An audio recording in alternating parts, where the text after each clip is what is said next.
In this video, we'll apply the reduction formula of 180 degrees minus theta, and we will apply it on 3 examples. So first, let us look at all of the angle sizes for these 3 examples. We can see that they are all between 90 and 180 degrees, so they are in the second quadrant.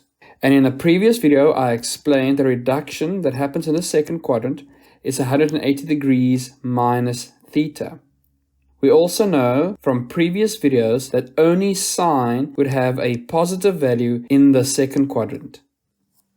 So first, let us reduce sine of 160 degrees to an acute angle. So we can rewrite sine of 160 degrees as sine of 180 minus 20 degrees. Notice that this is still 160 degrees, but now 20 degrees would represent theta, our acute angle. And we know that sine is positive in the second quadrant. So sine of 160 degrees would be equal to the sine of 20 degrees.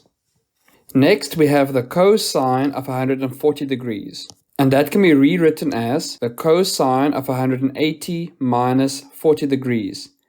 Notice that this is still equal to 140 degrees. And we know that cosine is negative in the second quadrant. Therefore, cos of 140 degrees would reduce to negative cos of 40 degrees. And lastly, we have tan of 175 degrees. This can be rewritten as the tangent of 180 minus 5 degrees.